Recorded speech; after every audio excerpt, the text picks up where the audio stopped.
everyone, Jai Shri Ram and welcome back.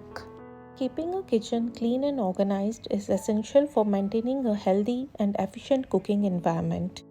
In my today's video, I am sharing few kitchen cleaning habits that are not only helps to keep our kitchen clean and hygienic but also helps to keep it organized.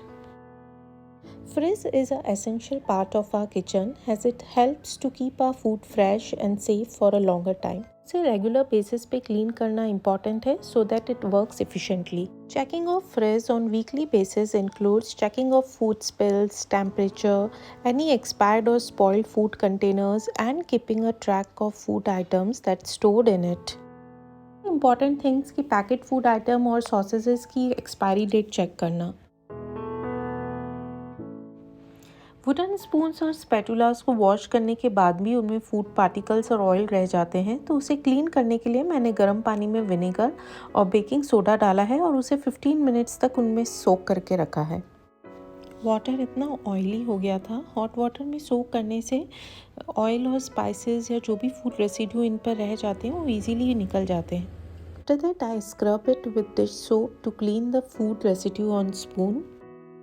Then इनको मैंने dry होने के लिए रख दिया है. Long hours के लिए इन्हें वाटर में सोक करके ना रखें, इससे वुड में क्रैक आने के चांसेस रहते हैं. प्रॉपर्ली ड्राई होने के बाद मैंने इसमें कोकोनट ऑयल को रब किया है. ऑयल को यूज़ में लेने से स्पून की जो ओपन पोर्स हैं वो क्लोज हो जाते हैं जिससे बैक्टीरियाज उन पे सेटल नहीं हो पाते. Every kitchen setup has a range of cookware for daily need. Each of these cookware has its unique usage and cleaning techniques. बहुत बार डिश सोप से वॉश करने के बाद भी तवा पे ऑयली और स्टिकीनेस रिमूव नहीं होती है. स्पेशली कॉर्नर्स में ऑयल डिपॉजिट हो जाता है. पे मैंने थोड़ा सा व्हीट फ्लावर डाला है और उसे एक टिश्यू पेपर की हेल्प से साइड से पूरा स्क्रब किया है. फ्लावर की जगह आप बेकिंग सोडा भी यूज़ में ले सकते हैं. जो भी ऑयल डिपॉजिट है वो आटे में स्टिक हो जाएगा और वो इजीली रिमूव हो जाएगा. मैंने डिश सोप से उसे वॉश कर लिया है.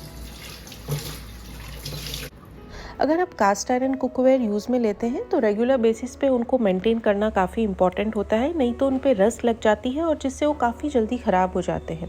सो रेगुलर क्लीनिंग और सीजनिंग से हम उनकी लाइफ स्पेन को एक्सटेंड कर सकते हैं और वो लॉन्ग टाइम तक अच्छी कंडीशन में रहते हैं. को सीजन करने के लिए मैंने उसे वॉश और ड्राई करके कढ़ाई पे कुकिंग ऑयल की थिन लेयर को अप्लाई किया है और 15 मिनट्स तक उसे लो फ्लेम पे रखा है. अब move to the steel cookwares. Continue usage में आने के बाद स्टील कुकवेयर्स पे भी बर्न मार्क्स और स्टेन्स आ जाते हैं. सो रेगुलर बेसिस पे उन्हें मेंटेन करना भी काफ़ी ज़रूरी होता है. कुकवेयर की इनर सर्फेसेस को क्लीन करने के लिए मैंने पानी में बेकिंग सोडा और विनेगर ऐड करके उसे बॉईल कर लिया है. आउटर सरफेस के बर्न्ट मार्क्स को क्लीन करने के लिए बेकिंग सोडा, विनेगर और डिश सोप यूज़ में लिया है. उसे सरफेस पे रब करके 10 मिनट्स के लिए रख दिया है. फिर स्क्रब करके उसे वॉश कर लिया है.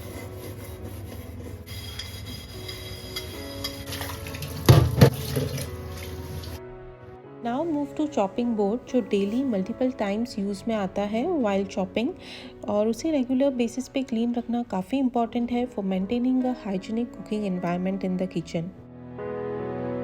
चॉपिंग बोर्ड को डीप क्लीन करने के लिए मैंने बेकिंग सोडा और सॉल्ट स्प्रिंकल किया है और हाफ अ लेमन यूज़ किया है for scrubbing the board.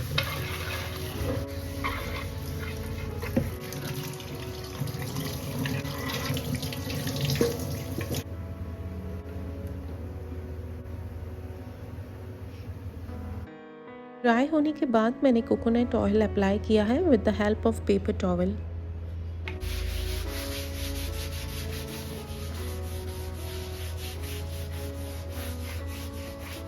Kitchen cloth को रेगुलर बेसिस पे क्लीन करते रहना चाहिए to prevent the spread of harmful bacteria in the kitchen. यहाँ गर्म पानी में डिश लिक्विड और विनेगर ऐड किया है और किचन क्लॉथ को सोक कर दिया है हाफ एन आवर के लिए. जो भी टाइनी फूड पार्टिकल्स क्लॉथ में स्टिक हो जाते हैं उन्हें निकालना इजी हो जाता है.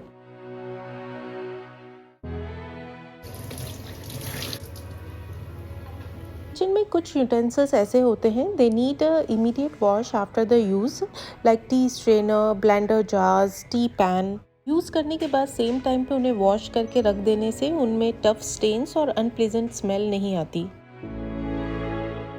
Cleaning the sink area with baking soda once a week is a good practice to maintain a cleanliness and deodorize the sink. मैंने बेकिंग सोडा के साथ में विनेगर यूज़ में लिया है to create a freezing reaction that helps break down the grease and grind. You see my sink area is very much close to my gas stove, इसलिए भी काफ़ी इम्पॉर्टेंट हो जाता है to keep that area neat and tidy. मैं हर मील के बाद में डिशेस को डिशवॉशर में लोड करती रहती हूँ और ट्राई करती हूँ कि मिनिमम डिशेस रहें सिंक में, that I can enjoy my cooking process.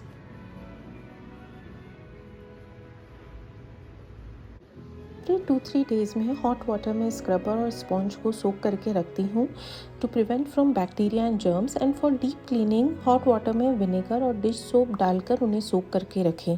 These kitchen sponges and scrubber contains millions of bacteria that cause infection in the skin and intestine. Countertop are the heart of the kitchen and they can quickly become a breeding ground for bacteria. मैं every night countertop और cooktop को clean करती हूँ, जिससे मुझे morning में clean, tidy and specially bacteria free kitchen मिलता है. That also helps in smoothing my cooking process.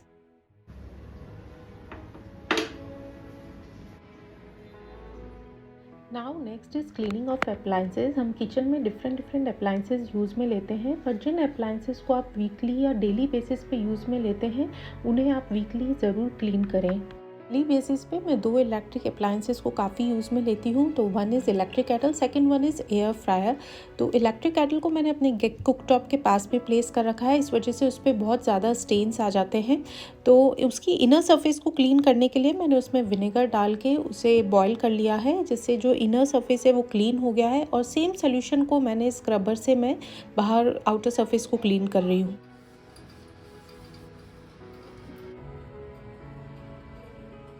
Now comes to air fryer. Tray की सरफेस को क्लीन करने के लिए मैंने 3 tablespoon baking soda, 1 cup vinegar and few drops of liquid, dish liquid use में ली है और हॉट वाटर डालकर उसे हाफ एन आवर के लिए रख दिया है.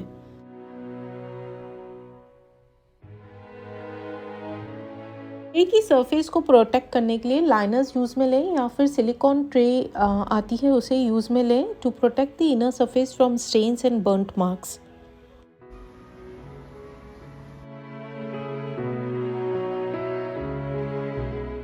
काउंटरटॉप पे उन्हीं चीज़ों को प्लेस करें जो कि हमारे डेली बेसिस पे फ्रीक्वेंट यूज़ में आती हैं कुकिंग करते वक्त, जिसे हमें ड्रॉवर्स या कैबिनेट्स में सर्च नहीं करना पड़ता. वीकली बेसिस पे पैंट्री को मॉनिटर करें. अगर कुछ फूड आइटम्स फैले हुए हैं तो उन्हें इमीडिएट क्लीन करें. फूड आइटम्स के एक्सपायरी डेट्स चेक करें और कैटेगरी वाइज ऑर्गेनाइज करके रखें. Use of different organizer in the kitchen not only helps to store the item efficiently but उससे shelves की और kitchen की cleaning करना काफ़ी easy हो जाता है. It minimize the clutter and making it easier to find the items while cooking and make the kitchen more functional. Clean the shelf of daily use items like oil containers, ghee containers, salt box. Cooking करते वक्त हमारे गंदे हाथ इन पे लग जाते हैं और ज़्यादा दिनों के बाद इन टफ स्टेन्स को रिमूव करना काफ़ी डिफ़िकल्ट हो जाता है, इसलिए हमें वीकली बेसिस पे इन्हें क्लीन करते रहना चाहिए. That's all for this video. If you find it helpful then please don't forget to subscribe my channel. Thank you for watching.